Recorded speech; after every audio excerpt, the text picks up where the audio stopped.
আমি আমার ছোট ছেলে ইমরানের সাথে আমার বৌমার বিয়ে দিতে চাই।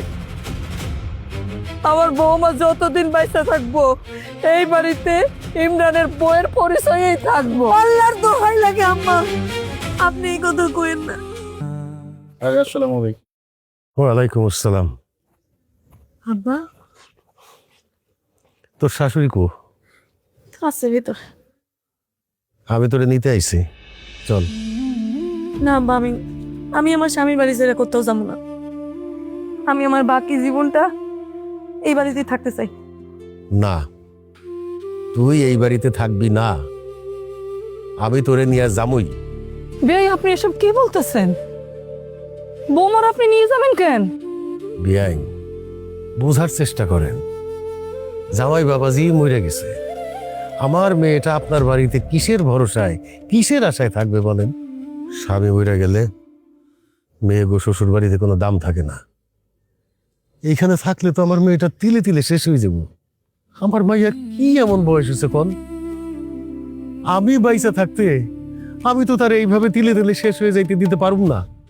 তাই আমি তারে এইখান থেকে নিয়ে গিয়া ভালো ছেলে দেখা আবার বিয়ে দেব। অসম্ভব বেয়াই, আমার ছেলে চলে গেছে কিন্তু আমি তো বাইচে আছি। হ্যাঁ, আমার ছোট ছেলে ইমরান তো বাইচে আছে। আমরা বাইচে থাকতে আমার বৌমার আপনি নিয়ে যেতে পারবেন না, আর অন্য কোথাও তো বিয়ে দিতে পারবেনই না। তা ওই ভাইজান ভাবির অনেক ভালোবাসতো, ভাবির এই বাড়ি থেকে নিয়ে অন্য কোথাও বিয়ে দিয়েন না। ভাবি যদি এই বাড়িতে থাকে তাহলে আমার কাছে মনে হইব আমার ভাইজানও আছে। কিন্তু আমার মাইয়া এই বাড়িতে থাকলে আশেপাশের মানুষ তো তারে বিধবা কইব, অপয় কইব, অলক্ষে কইব। এই সমাজে কুকুর বিড়ালের দাম আছে, কিন্তু বিধবা মাইয়া গো কোনোই দাম নাই। বিয়াইন, আজকে আপনি বাইসে আছেন, আপনি যখন চলে যাবেন তখন আমার মেয়েটারে কে দেখব? ইমরান এখনো বিয়া করে নাই। ইমরা যখন বিয়া করব তার বউ তো এই বাড়িতে আইসা আমার এই বিধবা মায়ের মাইনে নিতে পারবো না। স্বামী হারায় আমার মায়া যে কষ্ট পাইছে তার চাইতে দ্বিগুণ কষ্ট পাইব তখন। স্বামী মইরা যাওয়ার পরে আমার মাইয়ার তো এই বাড়ির সাথে সব পরিচয় মুছে গেছে, কোন পরিচয় সে থাকবো? ইমরানের বউয়ের পরিচয়ে এই বাড়িতে থাকবো।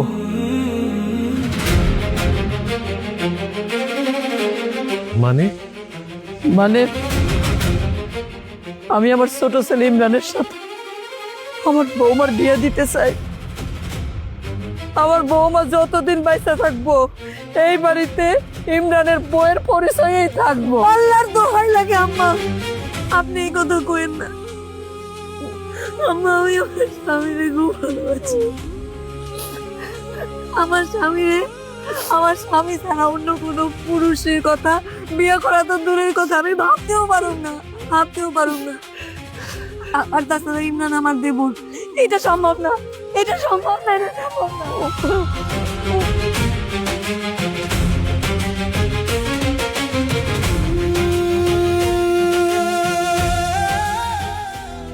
অসম্ভব মা, এটা কোনোদিনও সম্ভব না। আমি কোনোদিনও ভাবিরে বিয়ে করতে পারব না। বৌমারে তোর বিয়ে করতেই হইব, এটা সন্তান হিসাবে তোর প্রতি তোর মায়ের আদেশ। মা, তুমি আমার এমন আদেশ করো না, তোমার এই আদেশ আমি রাখতে পারব না। তুমি কেন বুঝতেছো না? ভাবির আমি সম্মানের চোখে দেখি, শ্রদ্ধার চোখে দেখি, তারে আমি বোর নজরে দেখতে পারবো না। ভাবির সাথে দেবরের বিয়ের তো রেওয়াজ আছে, আর বিয়েটা হয়ে গেলে দেখবি আস্তে আস্তে সব ঠিক হয়ে যাবে বাবা। মা, তুমি আমার মা হয়ে আমার কেন এই কঠিন পরীক্ষার মধ্যে ফেলাইতেছো কও? কারণ আমার শফিকে, আমার বড় ছেলেটার সহায় সম্পত্তি তো আমার রক্ষা করতে হইব। ভুলে গেছো সিমরা, শফিক বিদেশ থেকে যত টাকা পয়সা পাঠাইছে সব যে বৌমার অ্যাকাউন্টে পাঠাইছে। সব টাকা তো বৌমার অ্যাকাউন্টেই আছে। আর এই যে বিদেশ যাওয়ার পর যে জায়গা জমিগুলি কিনছে, ধন সম্পত্তিগুলি কিনছে, এগুলি তো সব বৌমার নামে। এখন যদি বৌমা চলে যায় রে, তাইলে তুই দেখ আমার ছেলের মাথার ঘাম পায়ে ফেলা টাকা আর এই সহায় সম্পত্তি টাকা পয়সা সব তুলে দেব না? হ্যাঁ, তুই সব ছেলে দেব না? আমার ছেলেটা বিদেশে গিয়ে কত কষ্ট করছে, খাইয়া না খাইয়া রক্ত পানি করে টাকা রোজগার করছে তো না? শেষ পর্যন্ত তো আমার ছেলেটা মরেই গেল রে। আমার আমার তো দায়িত্ব, আমার আমার শফিকের সম্পত্তি তো আমার রক্ষা করতেই হইব। তাই আমার ছেলের সম্পত্তি রক্ষার জন্য এই বিয়ে তোরে করতেই হইব।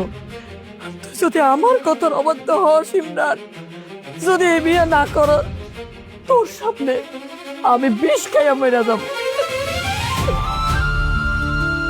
এমন কথা বলল না মা। আব্বা মারা যাওয়ার পরে আমার জীবনে তো তুমি আর ভাইজান আছেন। আল্লাহ তো আমার ভাইজানটা নিয়ে গেল। এখন তুমি ছাড়া তো আমার কেউ নাই মা। তোমার যদি কিছু হয়ে যায় আমি বাঁচব না। আচ্ছা ঠিক আছে, আমি ভাবির এই বিয়ে করি। ওরে আমার আব্বা, আমি জানি তো। কিন্তু কোনোদিন তুমি মরে যাবা এই কথা আমার সামনে কইব না।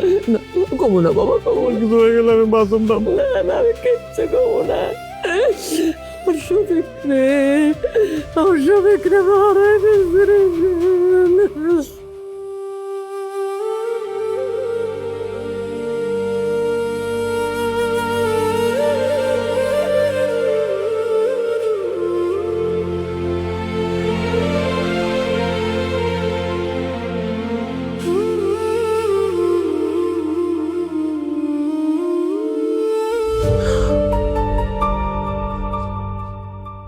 মারে, আমি অনেক চিন্তা করে দেখলাম, আমি যদি তোরে আমার সাথে নিয়ে গিয়ে আরেক জায়গায় বিয়ে দিই, এখন হয়তো সেই ছেলে মাইনা নিব, কিছুই করবো না। কিন্তু কিছুদিন পরে তোর যে আরেকটা বিয়ে হয়েছিল, তোর স্বামী মারা গেছে, তুই বিধবা, এইগুলা নিয়ে খোটা দিবই দিব। তোর জীবনে আরো অশান্তি বাইরে যাবে। তোর জীবনের এক কুল দুই কুলি হারাবি রে মা। তোর তোর শাশুড়ি যে প্রস্তাবটা দিছে আমার খুব পছন্দ হয়েছে, কারণ ইমরান তোরে অনেক সম্মান করে, শ্রদ্ধা করে। তাছাড়া ইমরান তার বড় ভাইরে অনেক ভালোবাসে, তাই ইমরান কোনোদিনই তার ভাইয়ের ভালোবাসার মানুষকে কষ্ট দিল না। বিয়াইন কইল ইমরানও তোরে বিয়া করতে রাজি আছে, তাই আমিও কই কি তুই ইমরানকে বিয়া করতে রাজি হয়ে যা মা। আব্বা, আব্বা, তুমি এই কথা না কই আমার গলাটা টিপা মাইরো। আমি আমারে আমারে তুমি আর যা খুশি কও, কিন্তু আর একটা বিয়ে করতে কইও না। আমি আমার স্বামীর জায়গাটা অন্য কাউরে দিতে পারুম না আব্বা। আর যদি আমি তোমাদের উপর এতটাই বোঝা হয়ে যাই, তাহলে আমার যেদিকে দুই চোখ যায় আমি চলে যাবো। আমি রাস্তায় থাকবো, আমি গাছতলায় থাকবো, আমি ভিক্ষা করে খামো আব্বা। আমার আমার তো বিয়ে করতে কইও না। আমারে তুই যে কথাগুলি কইলি, এইগুলা মুখে কন যায়, তো বাস্তব বড়ই কঠিন রে মা। এই দুনিয়াটা এত সোজা না। তুই যে রাস্তায় রাস্তায় ঘুরবি, গাছতলায় ঘুমাবি, ভিক্ষা কইরা খাবি, কিন্তু আমাকে এই সমাজে মানুষরূপী বহু জানোয়ার আছে। তারা কি তোরে একটা মুহূর্ত শান্তিতে থাকতে দিব? দিব না রে আম্মা, দিব না। আমাকে মতো এই সমাজে নারীরা একলা থাকতে পারে না রে মা। তারও একজন পুরুষের ছায়া দরকার হয়। আর ইমরান তোরে সারা জীবন সে ছায়া দিয়ে রাখবো, এইটা আমার বিশ্বাস। তুই অমত করিস না মা, তুই রাজি হয়ে যা। এইটা তোর বাপ্পার অনুরোধ, আদেশ। আমারে তুমি মাফ করে দাও আব্বা, আমি তোমার এই আদেশ মানতে পারুম না। ইমরান আমার দেবর, আমি তারে স্বামীর নজরে দেখতে পারুম না, তাই আমার পক্ষে তারে বিয়ে করা সম্ভব না আব্বা। ঠিক আছে, করিস না তুই ইমরানের বিয়া, দরকার নাই তোর বিয়া করার। কিন্তু আমার মাইয়ার কষ্ট আমি সহ্য করতে পারুম না। মানুষ আমার মাইয়ারে বিধবা কইব, অপয় কইব, অলক্ষী কইব, এইটা তো আমি মাইনা দিতে পারুম না। সেই জন্যে আমিও আমার দুই চোখ যেদিক যায় সেই দিকে চলে যাব।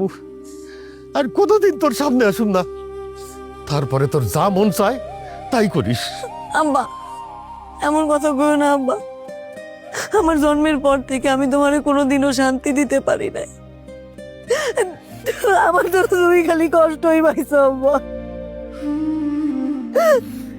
আচ্ছা ঠিক আছে, ঠিক আছে, আমি যদি আমার দেবরে বিয়ে করলে তুমি শান্তি পাও, তাহলে আমি বিয়ে করু, আমি করুম, ইমরানের বিয়ে করু।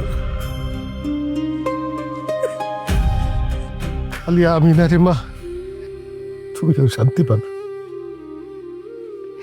একটা কথা কই তোর, আল্লাহ যা করে ভালোর জন্য করে, এই কথাটা সব সময় বিশ্বাস রাখবি। তোর জীবনটা সুখে শান্তিতে বইরা উঠুক, এইটাই তো আমি চাই। আর তো কিছু আমার চাওয়ার নাই রে মা।